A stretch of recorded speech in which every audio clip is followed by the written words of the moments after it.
Howdy Ags, Greg Martin and Chris Hunter with Aggie Growth Hacks here. And we got a little question for you, Ags. How do you ensure that all of your precious memories and your memorabilia are digitized and documented and secured for generations to come? Well, today we're going to be talking with Jack Perry, CEO of Doorstep Digital, and he's going to tell us exactly how he has built one of the fastest growing Aggie owned and operated companies around that very idea. And we have got an amazing story for you today. Jack Perry, Fighting Texas Aggie class of 1999, is here joining us. He is the CEO of Doorstep Digital. Jack, thank you so much for joining us. Greg and Chris, thank you. It's an honor to be here. That's great. Well, first off, I want to congratulate you on your first Aggie 100 nomination. That is an amazing feat. How's that make you feel? Thank you. No, it feels great. I teared up when I got the email notifying us of the award because it's we've had a lot of success in 5 years, but have had a lot of overcoming failure and challenges, and have had to work hard to get through those things, like most anyone on this list. Yeah. Which is kind of the neat part of the stories that get told. And in fact, the first email I got was actually a denial of our application. What? Yeah. So they we didn't meet the first year revenue criteria in 2016, and so I appealed it. I said, well, for 20 years we've had this business, and this business spun out of this one, and they're actually related, and so they accepted that and considered it. I didn't know if they would, but that was so that made me feel excited to kind of push and appeal and get that approved. Right. So what are the two businesses? So our business, Perry Video and Photography, we've had for 20 years. We do custom video production and photography. Nice. And then this business spun out of that. Doorstep Digital is dedicated to scan backup and organizing services for priceless photo and video collections. Such a great idea. Well, thank you. It's I've never knew how many boxes and boxes of people's collections and albums there are around the U.S., but we've been able to help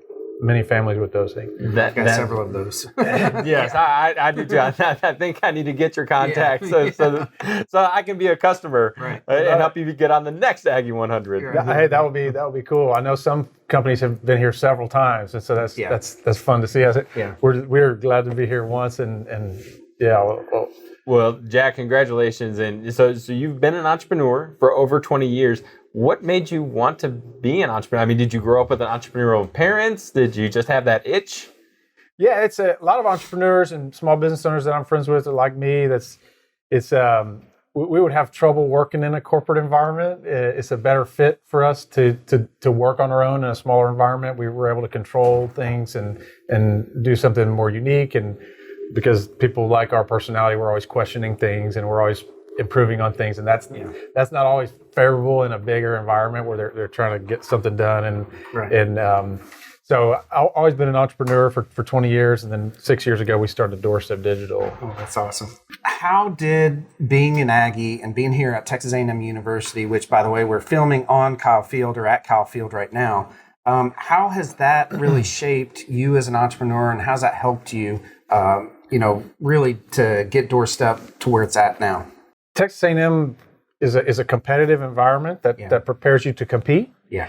And I think, and you got some good business accounting background from that as well. Mm-hmm.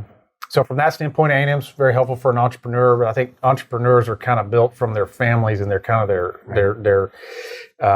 A&M will help refine that. It's one of the many things, including faith and extra learning and family that kind of help, propel an entrepreneur, motivate an entrepreneur.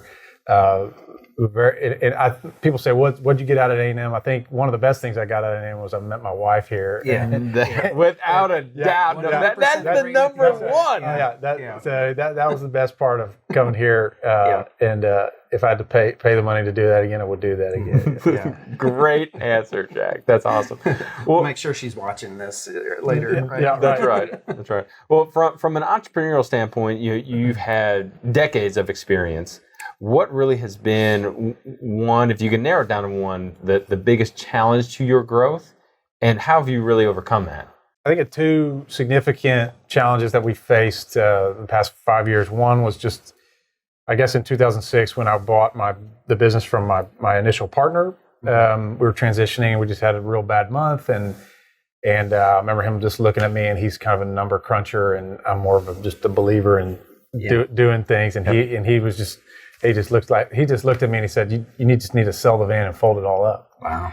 And there were a lot of those conversations, just overcoming the negativity of that, and really the reality in the moment, But I think as an entrepreneur, you believe in yourself, and you believe really, and you want to do this and you want to see this through. And so that there were many moments like that of overcoming a kind of an ugly current situation. Yeah. And I think there'll be more of those in the future, and you draw strength on that. As an Aggie, you draw strength on, school here was challenging, and you draw strength on how you overcame, the difficult classes and competing against very bright people. Right. It all builds on, I think, when you have a business, you want to be an authority in your space. Yeah. And so we want to be an authority in memorabilia preservation, digitization, organization, digital storage. We want to be known as that, and through our experience, and I think whether you're an AC company or whatever, you building that authority, and then nowadays it translates to having good online reviews and things like that. That's super important. So because everybody's going to look you up. Yeah. Your business, your background, and so having that Aggie brand behind me has been really helpful in just building authority in a business sense. Yeah. That's great. So along those lines, what is your big, hairy, audacious goal? What's out there 5 years from now, that 10 years, 20 years from now, where do you want to be? Yeah, I love it. Funny enough, when we started our business, we didn't have a business plan. Yeah. Well, I got to get my partner. We saw a need and a pain, and a way to provide a niche alternative to some of the cheaper alternatives out there. Yeah. And so his big, hairy, audacious goal was, I want to be, and he started this off. He said, I want to be in 8 countries in 5 years. Wow. That's not my goal. Yeah. But it's those shooting for the sun, hitting the moon. Yeah. So my goal would be, a little bit more down to earth, would be to partner with someone for expansion in the East Coast and West Coast, to where I could offer someone that's been in my space, say, look, we've got this great vehicle where we can help improve your marketing and get you more leads. Right. We're just asking for a small percent of that. So to expand in those two, that would be a goal for the business, big hairy goal for the business. Right. And to just continue to take good care of our clients where we have the projects we have. Right. And not get too eager on expansion. We're real important to do great work in Texas and to try a few other things and not get this growth hungry. We balance that. So where are you located right now? Where is home, and where's the business at right now? Yeah, so we're based out of Houston. Okay. In the Galleria areas where our office is, and we've been there for 5 years. We operated out of a small, tiny 150 square foot room in my initial partner's office. And then the building was going to be torn down, and lease situations changed, and he had to move. And so I said, well, we're going to move too. And so that's kind of when we now have a 700 square foot space that's secure, great for our clients, easy for them to pull up in. Okay. Central in Houston, which is critical. is great there. And then the rest of the locations are satellite and partner. We have a little thinner presence there, but we do work in Houston, Dallas, Austin, San Antonio, and then Seattle and Chicago. Oh, wow. We've done several significant projects there too, and have a great online presence there as well locally. And we'll be here. I like the location we're in right now in Houston, Galleria area. Jack, I love how you focus on the clients and wanted to make sure that you, even through the growth, you are servicing and bringing utmost value to the clients. So let's kind of transition into our lightning round. So answer the next couple questions in 3 minutes or however long it takes you to answer it. But tell us about your clients. Tell us about the perfect client, the client that gets the most out of you, but also the client that you love serving. Our work is very sensitive and private. In fact, so I can think of a lot of significant kind of clients that we work with. I cannot say their names. Sometimes we're under non-disclosures for the work we do. Yeah. These are people with a death in the family or a divorce, perhaps, a very sensitive life situation, that they have a major stress point in their life, which is their priceless memorabilia, and they want someone they can trust that's done this for a while to handle that, and that's local. There are mail-off alternatives, but we got into this business recognizing that's inherently insecure. Right. It's not a secure way to handle your priceless belongings to give it to one of the mail carriers. I can't even imagine doing that with my great-grandparents, memorabilia or whatever. That's right. That's common. That's very common. So our best client, is someone that's got that situation where they've got boxes and boxes.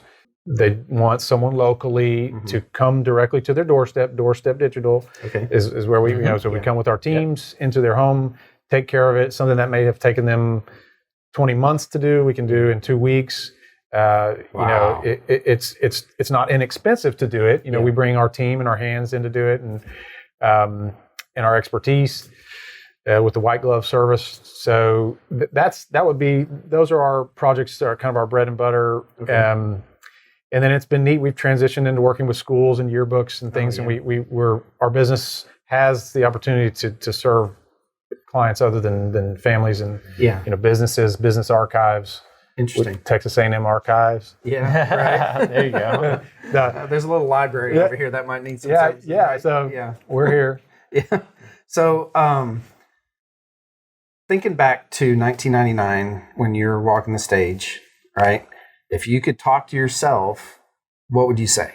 What advice would you give yourself at that point? Yeah.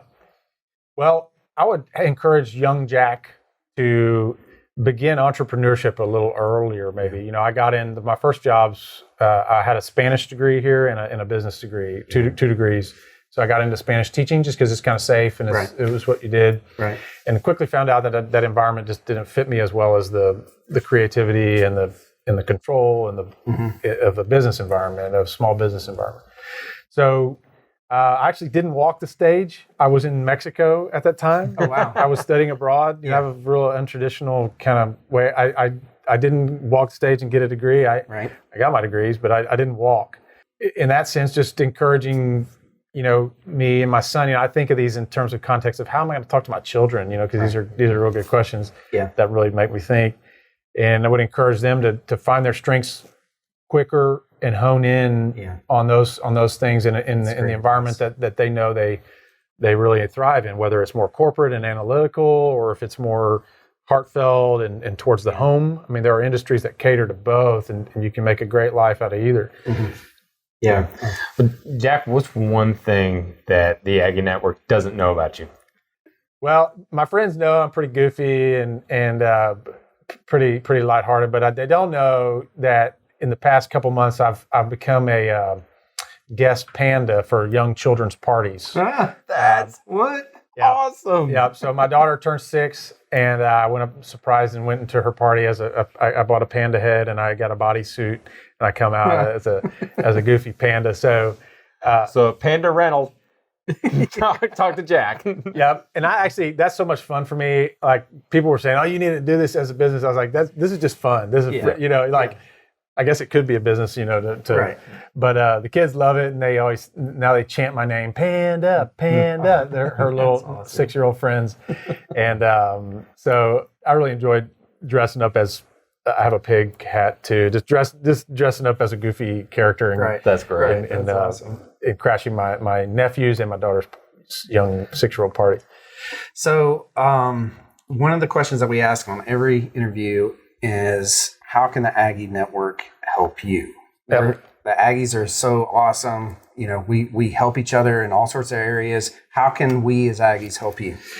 I think you're doing it right now. I think the biggest value, just to get realistic with the Aggie 100, is that PR branding endorsement, that we will put on our website. I think what's changed huge, and I've graduated 20 years ago like you guys, is the web and the importance of reputation on the web. Absolutely. And so this is how businesses live or die. small businesses without much reputation build their reputation through their Yelp reviews, through a logo that says Aggie 100. So that's big. Podcasts like this are huge because people are searching for Doorstep Digital. What's this guy about? Yeah. Am I going to let this guy and his team into my home? Right. I want to know more about this guy and what he's about. So this gives a great opportunity for someone to see me, hear me talk, hear my heart.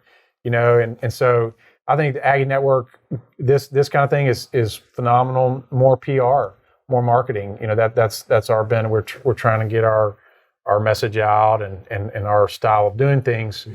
And the Aggie Network builds trust for authority. The Aggie Network helps build trust, and so we want to build trust. And I think that's what we're very fortunate to be part of this Aggie Network. Well, Jack, thank you so much for taking time today to share with us and to share with the Aggie Network who you are, your experiences, and if you haven't connected with Jack, then we'll go ahead and make sure that in the show notes that we've got all your contact information. So if you're looking to have your precious memories preserved, then definitely check out Doorstep Digital. Wow, what a great episode that we had there with Jack. What was your biggest takeaway, Greg?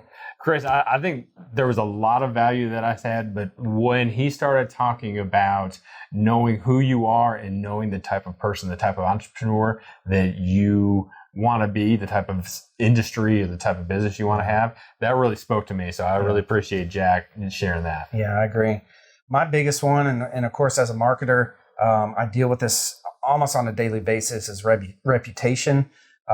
You've got to have a solid reputation in this world, and it's with the marketing footprint of every single business out there. You have got to be pushing forward and making sure that you get those things out there on every single platform that you can do reputation on. I agree. Yep. Thanks again for joining us for another episode with Aggie Growth Hacks. This is Greg Martin and Chris Hunter. Until next time, where we look forward to connecting and empowering Aggie entrepreneurs with each other.